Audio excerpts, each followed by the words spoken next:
داڑھی کا مفہوم کیا ہے، داڑھی رکھنا واجب ہے یا سنت ہے، اور اگر داڑھی رکھی جائے تو کتنی مقدار رکھی جائے؟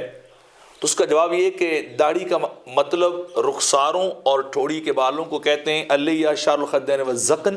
یعنی انسان کی رخسار اور ٹھوڑی کے اوپر اگنے والے بال جو ہے وہ داڑھی کہلاتے ہیں۔ اور داڑھی کو بڑھانے اور مونچھوں کو انتہائی پس کروانے کے متعلق حضرت عبداللہ ابن عمر، حضرت انس بن مالک، حضرت علی رضی اللہ تعالیٰ عنہ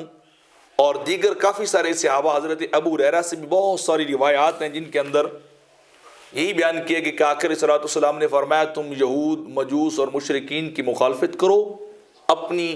داڑھیوں کو بڑھاؤ اور اپنی مونچھوں کو خوب جو ہے وہ پست کرو۔ یہ مطلق حکم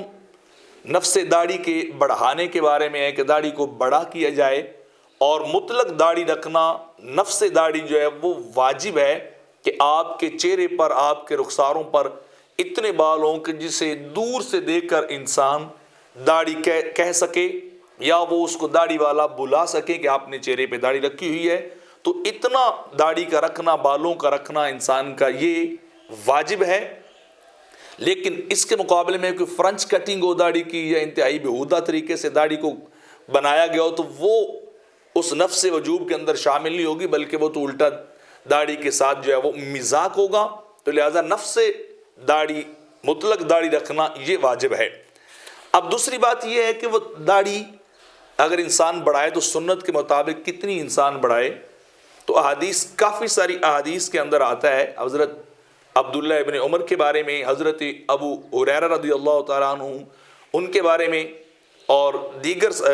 صحابہ کے بارے میں آتا ہے کہ وہ اپنی داڑھیوں کو قبضہ بر یعنی مٹھی بر پکڑتے تھے، اور جو اس سے زائد ہوتی تھی اس کو وہ کاٹ دیتے تھے۔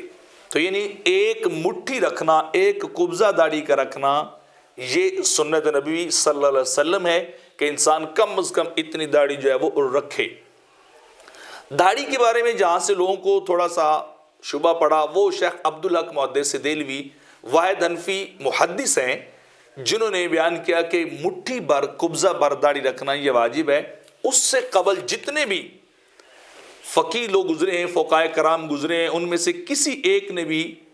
جو ہے وہ قبضے کو واجب نہیں لکھا، بلکہ ان ساروں نے قبضے کو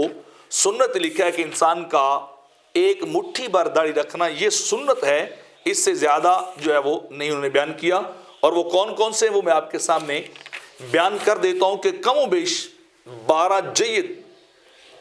حنفی فقہا ہیں جنہوں نے ایک مٹھی کو سنت لکھا ہے۔ ان میں علامہ مرغینانی ہیں، انہوں نے لکھا ہے، علامہ ابن امام حنفی نے لکھا ہے، بدر الدین عینی نے لکھا ہے، زین الدین ابن نجیم نے لکھا ہے، علامہ ذیلی نے لکھا ہے، علامہ شرم بولالی نے لکھا ہے، ملا علی قاری حنفی نے لکھا ہے، علامہ علاء الدین حسکفی نے لکھا ہے، علامہ شامی نے لکھا ہے، علامہ طحطاوی نے لکھا ہے، اور فتاوی عالمگیری یعنی فتاوی ہندی جو ہے انہوں نے بھی یہی لکھا ہے، وَالْقَصُّ سُنَّةٌ فِيهَا هُوَ أَن يَقْبِضَ الرَّجُلُ لِحْيَتَهُ فَإِنْ زَادَ مِنْهَا عَلَىٰ قُبْضَةٍ قَطَعَهُ كَذَا ذَكَرَ محمد رحمہ اللہ تعالیٰ فی کتاب الآثار عن ابی حنیفہ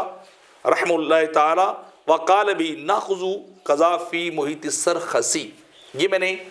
12 کتابوں کے حوالے اور مصنفین کی بات کی ہے جو میں نے تھوڑا سا شارٹ کر دیا ہے، اور آخری عبارت میں نے فتاوی ہندیہ کی، فتاوی عالمگیری کی، وہ میں نے نقل کی ہے کہ انسان کا ایک قبضہ جو ہے داڑھی رکھنا یہ سنت ہے، یہ واجب نہیں ہے۔ صرف ایک محدث نے بات کی، حالانکہ وہ فقی بھی نہیں ہے، ان سے قبل جتنے بھی گزرے ہیں انہوں نے قبضے کو سنت ہی کہا ہے۔ شریعت کے اندر وجوب کے ثابت ہونے کے 5 طریقے ہیں، ان میں سے کوئی ایک طریقہ بھی ایسا نہیں ہے جو داڑھی کے وجوب کے لیے پایا جاتا ہو، اس لیے فقہائے کرام نے، علماء کرام نے اس کو